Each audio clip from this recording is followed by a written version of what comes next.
só uma pequena reflexão a mais sobre tudo que foi estudado essa semana.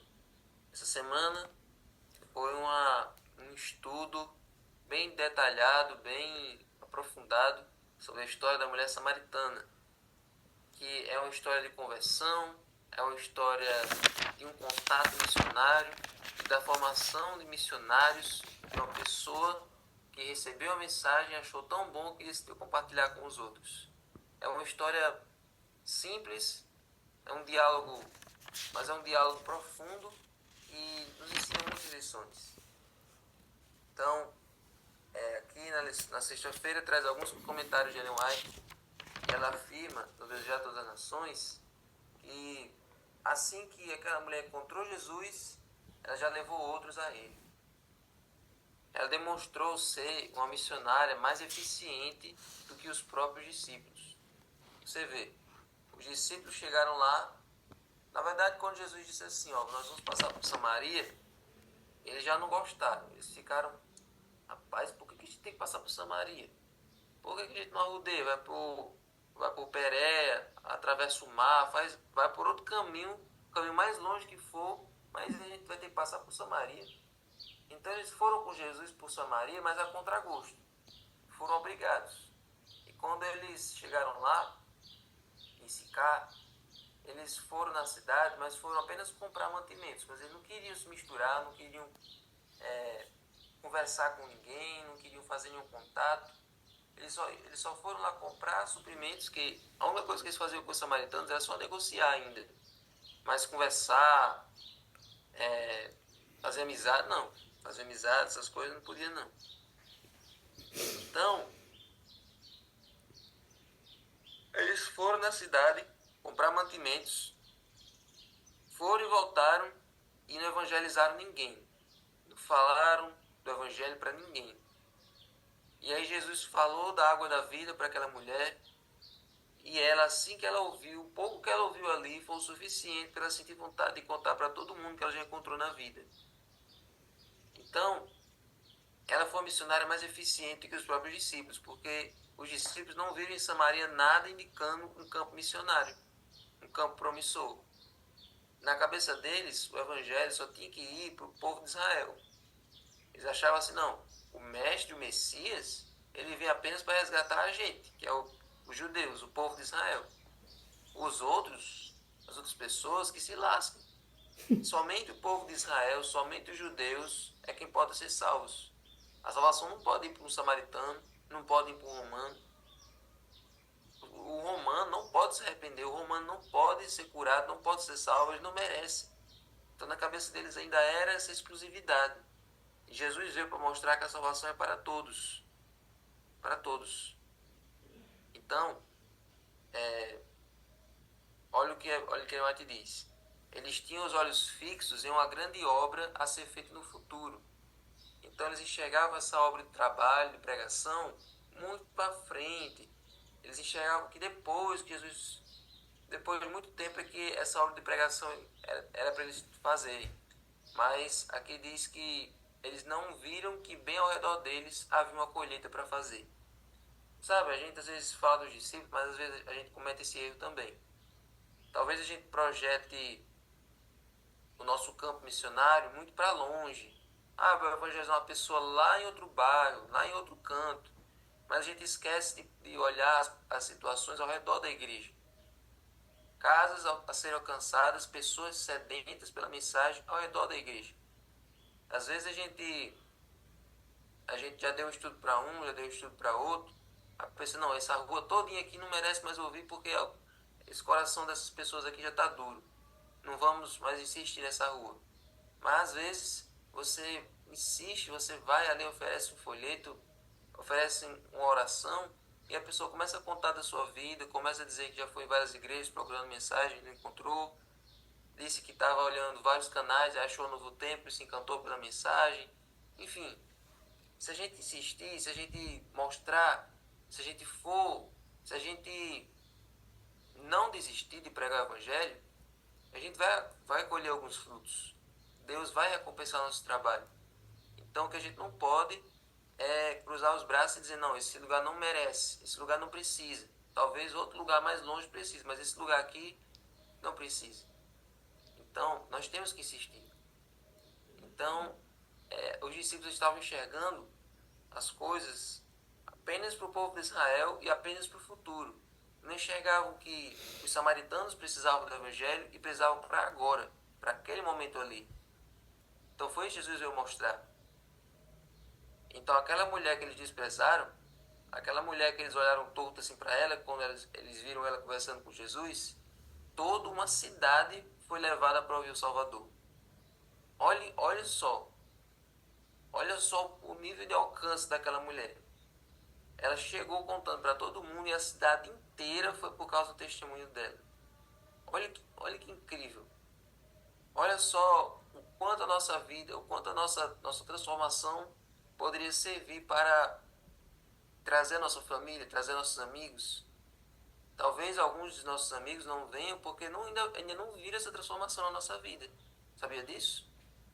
Às vezes algumas pessoas próximas a nós que a gente quer trazer para a igreja, talvez elas ainda não venham, ainda não tenham vindo, porque ainda não viram a gente ser transformado de verdade. Talvez em casa a gente ainda seja agressivo, talvez a gente ainda seja incompreensível, talvez em casa a gente ainda fale palavrão aqui e acolá, talvez a gente ainda não tenha tido a nossa natureza transformada de uma maneira que eles percebam que a gente mudou. Então para eles é assim, essa pessoa está na igreja fazendo isso e aquilo, então não quero ser cristão não quero ir para a igreja não. Se for para ser que nessa pessoa aí que está do mesmo jeito, não mudou nada. Então é importante deixar que o Espírito Santo mude a nossa vida primeiro, para que os outros vejam essa diferença. Não adianta a gente passar a vida cristã inteira mantendo os mesmos hábitos, os mesmos costumes, fazendo aquela mesma desculpa, dizendo aquela mesma desculpa. Porque eu nasci assim. Quem me conhece sabe.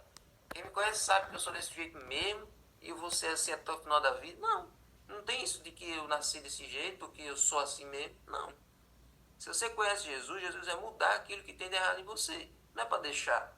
Não é para manter aquilo ali como se aquilo fosse impossível para Deus. Não. Os nossos defeitos precisam ser removidos para que os outros vejam essa diferença. Se a gente está do mesmo jeito do que antes, não adianta nada.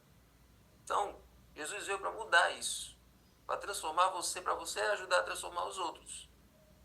Então, aquela mulher era uma mulher que tinha uma vida toda errada, vivia sem esperança, vivia triste. Todo mundo conhecia que aquela mulher estava numa fase decadente da vida dela, que ela estava, não tinha mais esperança para ela. Talvez muitos ali desprezassem ela. Mas quando eles viram ela voltando com um brilho nos olhos, feliz da vida, transbordando de felicidade como ela nunca tinha ficado tão feliz na vida dela, e viram que o que ela estava falando era de um homem que disse toda a vida dela, que nunca tinha visto ela antes, mas disse toda a vida dela, e que transformou a vida dela ali naquele pequeno diálogo. Todo mundo se deu vontade de ir. Então o seu testemunho vai dar mais poder do que as suas palavras. Então olha só,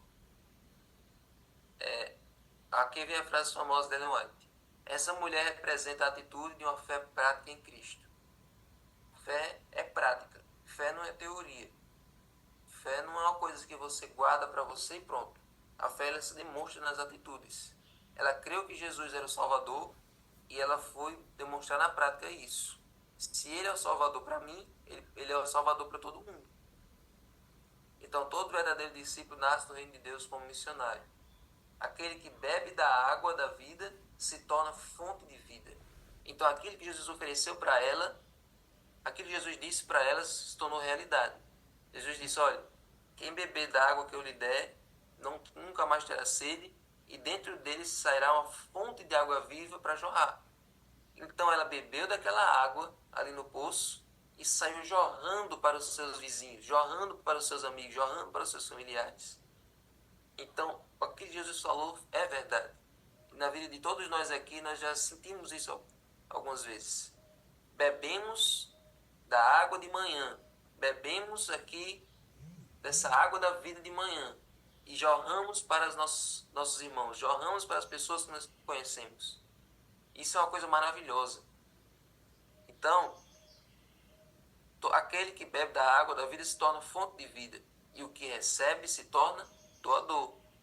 A graça de Cristo é uma fonte no deserto, é uma fonte no deserto, fluindo para satisfazer a todos e fazendo com que aqueles que estão quase a perecer fiquem ansiosos para beber da água da vida. Então, que essa água possa transformar seu coração, essa água possa refrigerar a sua vida, possa lavar seu coração primeiro, para que seu coração possa ser um canal, sua vida possa ser um canal para levar essa água para os outros. Então, gente, essa é uma história maravilhosa. E aqui nas perguntas para consideração tem coisas muito importantes para a gente imaginar. Eu não vou explicar cada pergunta, mas é só para vocês se situarem para poder responder na hora da lição amanhã. Quais são os tabus e preconceitos encontrados na sua cultura que poderiam dificultar o seu próprio testemunho aos outros? Vamos lá. Quais são os preconceitos que às vezes impedem a gente de pregar para alguns grupos, para algumas pessoas? Ah, essa pessoa é do candomblé. Ah, essa pessoa é da macumba. Ah, essa pessoa é católica, ela é muito fechada. Ah, essa pessoa aí é um evangélico, daqueles pentecostais assim, bem fervorosos. Será que às vezes algum preconceito que a gente tem impede a gente de alcançar essas pessoas, de levar o evangelho para elas? Se bem que às vezes é importante a gente saber como falar, né, com esses tipos de pessoas, saber como conduzir. Às vezes, certo? Às vezes a gente quer pregar de todo jeito, mas é importante a gente saber como falar com esse tipo de pessoas. Mas é importante a gente vencer o preconceito. Aí eu pergunta 2. Por que Jesus teve uma recepção tão calorosa entre os samaritanos, mas não entre alguns do seu povo? Você vê que em algumas cidades que Jesus ia em Israel, ele era mal recebido, ele era ridicularizado. Mas entre os samaritanos ele foi completamente aceito. Por que isso? O 3 manda vocês colocar no lugar da mulher samaritana. E o 4 pergunta quais temas centrais do Evangelho de João nós encontramos no ministério de Jesus com a samaritana. Tem uma temática no livro de João que a gente encontra nessa história, que é qual? Convencer os leitores de que Jesus é o Filho de Deus. Então, nessa história, nós vimos Jesus se revelando como Messias, como Filho de Deus, para aquela mulher e para aquela cidade. Esse é um tema central do Evangelho de João que nós encontramos nessa história. Então, vamos orar para nós irmos para o estudo do livro. Senhor Deus, muito obrigado, Senhor, por essa história. Muito obrigado, Senhor, pelo testemunho daquela mulher que atravessou gerações e chegou até nós.